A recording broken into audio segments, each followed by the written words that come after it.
So, kamusta po mga Streetwise? Ako po si Takeru Miyamoto at welcome po sa aking munting channel. So, mga kababayan, meron pong interview dito si Bulldog, si Wigman, si Marcoleta, na medyo napikon siya ng konti dito po sa news anchor ng News 5. Kasi nga po, siya po sinabihan na naglo-lawyering sa mga diskaya. Na putang ina, obvious naman talaga na nag-aabogado siya sa mga diskaya. Saan ang tinatanggi niya dito in the first place, di ba? So, tingnan nyo to Ito from News 1, News 1. Sabi dito, okay, Marcoleta denies lawyering for the Discayas. So, Senator Rodati Marcoleta denied allegations that he was acting as a lawyer for the Discayas, saying he was only raising question about restitution as a supposed requirement for admission into the Witness Protection Program. Okay, Marcoleta said the Department of Justice was allegedly using restitution to restrict and selectively determine who would be accepted into the WPP. Okay. So ngayon, alam nyo, ang nakakatawa kasi dito, no? Kahit sabihin po ni Marcoleta na siya po'y hindi naglo-lawyering sa mga diskaya, obvious naman po talaga na siya po'y nag-aabogado dito. Kasi, ang tanong natin dito, bakit iba yung treatment ni Marcoleta kumpara po sa ibang mga witness? Doon pa lang makikita mo na yung bias ng gago na yan ako hindi naman ako naglo-lawyering. Ang tanong dito, bakit sa diskaya ka lang nagkakaganyan? Bakit kay Yusek Bernardo? Bakit kay Henry Alcantara? Bakit kay Bryce Hernandez? Di ba kay JP Mendoza? Bakit hindi ka nagkaganyan? O dapat dito for example, si Bryce. Si Bryce nagsaoli ng sasakyan, nagsaoli ng pera, pero hindi pa rin po kasama sa WPP. Ba't doon hindi ka nagreklamo? No, kasi ba't si Bryce gano'n? Wala Gago talaga. So ngayon, panoorin natin yung interview niya dito para malinaw. So tignan nyo to. Kayo ay inaakusahan naman ng nag-aabogado Sige. supposedly for the Discayas. Like what? Well, let me cite yung kine-question ninyo yung restitution. Like what pa yung sinabi niya, Dotana, di ba obvious kung bakit? Which I somehow... am questioning the restitution because in the process of applying for WPP, restitution is not one of the requirements. Pinipilit nila yon para makapamili sila kung sinong mag-a-apply. Paano ito?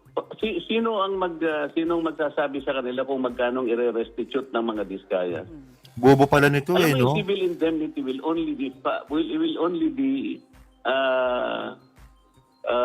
available pag sinabi na ng korte yun. Bobo talaga nito, putang ilan to. Alam nyo mga kababayan, ganito yung point dito Okay. Umamin na po yung mga diskaya na talaga merong anomalya nga po sa flood control scandal. At sinabi na nga po nila, ako, totoo yun na kami lamang tumatanggap lamang ng 5%. Sabi nila yon, pero hindi ako naniniwala doon. Sige, umamin na yung mga diskaya.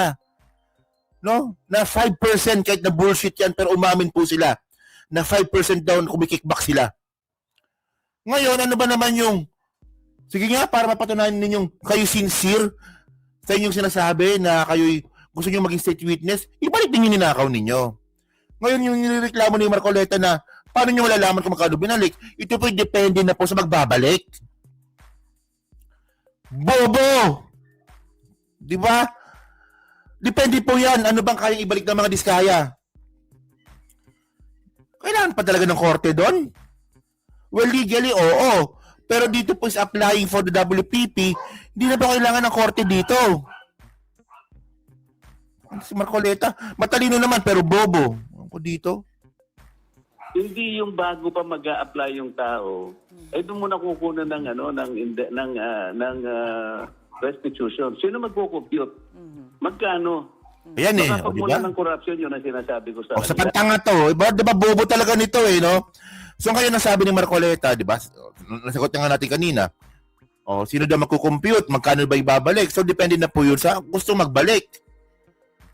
At least magbalik ka kahit papaano para kahit man lang kapapaano matuwa yung mga Pilipino na kahit may kahit na nakaroon ng nakawan, may naibalik. Ngayon, paano magiging corruption ito kung yung perang ibabalik ng mga diskaya ay diretso pa sa National Treasury? Puta, Bakit tayo nang ano ba na, alam kong alam ni Marcoleta yun eh. Yun nga lang po, nagtatanga-tangahan po siya. Na itong pera po na to, na binabalik po ng mga nagnakaw nga po sa flood control scandal, pinapasok po yun sa National Treasury. Okay. Tandaan natin na kada taon, meron pa tayong fiscal year budget. Oh. At yung pera po na yan, na fiscal year budget, actually hindi pa natin hawak yan. Meron po yan, may mga kulang may mga kulang po yan. At ito po pwede po ipantapal po dun sa mga kulang, at least mababawasan po yung utangin natin. Ang inang mo, Marcoleta, no? Imbis na makatulong ka, pabigat ka pa. Oh, continue, sige. Sige! Kung wala sa batas, bakit nyo pinapalitan? Hindi ba you are bending the law?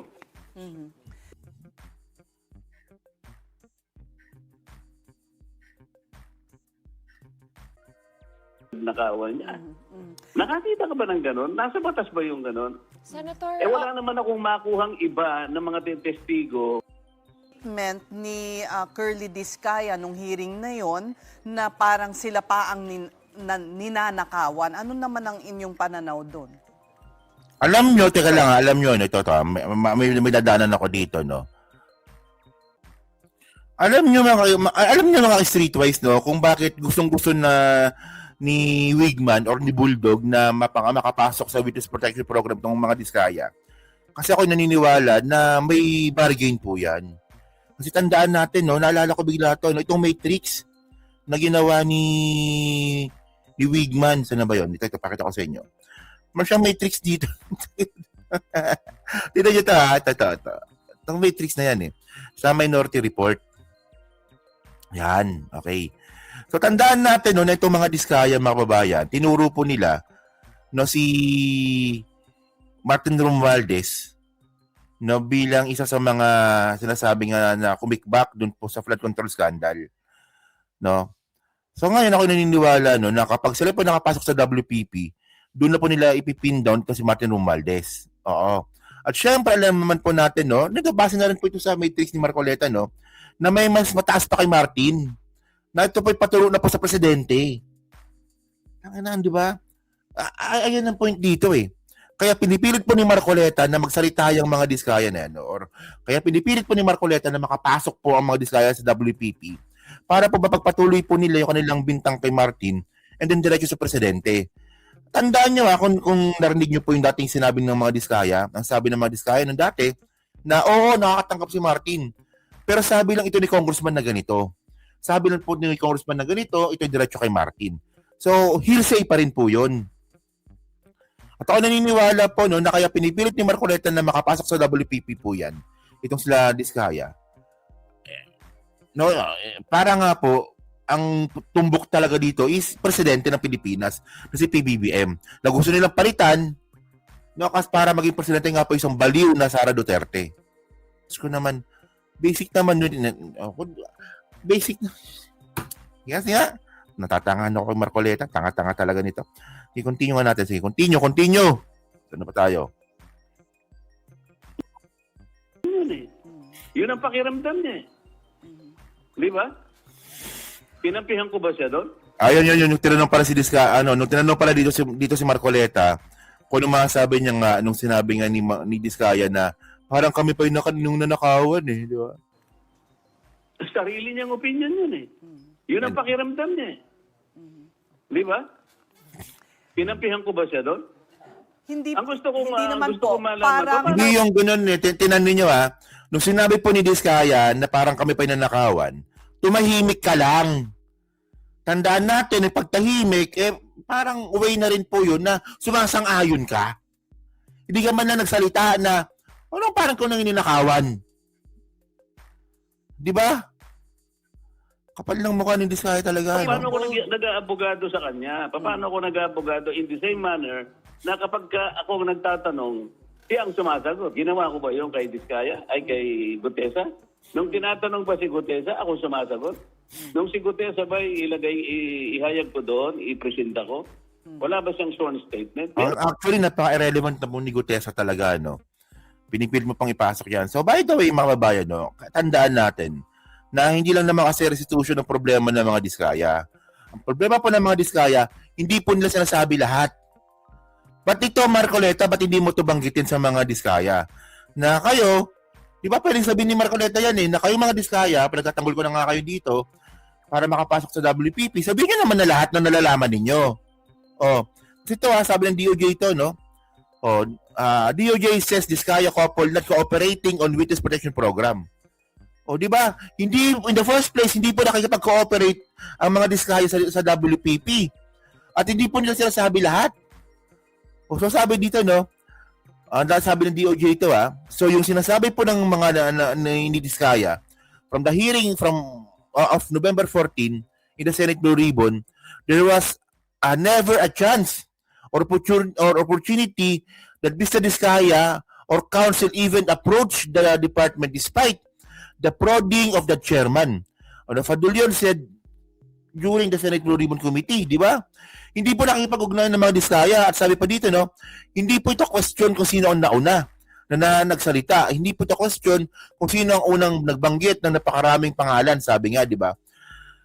Kung hindi rin naman nila kayang suportahan ng ebidensya at wala rin naman silang na maibigay na magpupuro o papapatunay doon sa kanilang sinasabi. Yun po ang kailangan naming suriin. Marcoleta, ito sinasabi po ng DOJ. Sa dami po ng mga binanggit ng mga Diskaya, wala sila pinakitang ebidensya na magpuproof doon sa kanilang mga aligasyon. Ba't ikaw, Marcoleta, tarantado ka? Ba't nakafocus ka doon sa restitution? Mukha ka talagang pera, buha ka ng ina ka. Ayun lang yun. Di ba? So, ayun ang sinasabi natin. Di ba? Paano makakapasok ang mga Diskaya sa Witness Protection Program kung sila mismo ayaw nila ba pag-cooperate at doon sa mga nabanggit nga nila na allegation, wala sila mapakitang ebidensya. Tandaan niyo isa pang pinakamalupit dito, no? Hinihigi na pa sa mga Diskaya yung kanilang mga transaction from 2016 hanggang 2022 na kung kailan nga po Presidente si Digong, pero hindi rin po nila binigay. So walang cooperation. Itong si Marcoleta, tanga talaga to no? Ewan ko. So kayo ba mga kababayan, naniniwala ba kayo na itong si Marcoleta naglo-lawyering dito po sa mga Diskaya? Obvious naman po talaga, pero gusto ko lang kayo tanungin. So yun mga kababayan, no? So kayo po, ano masasabi nyo nga po dito sa pagtanggi or pag-deny ni Marcoleta na siya po yung naglo-lawyering sa mga Diskaya. Ano ba? Magkano ba? May bayad ba yun? Okay. So yun so pa-comment lang po sa baba at binabasa ko pong lahat yan. At syempre yan din sa Team Replay. So pa-like, pa-subscribe, hindi makalabisan, pa-share na ng content natin ngayon. No? So thank you mga kay-Streetwise. Kita na lang ulit tayo sa susunod nating content. So thank you, salamat and babush.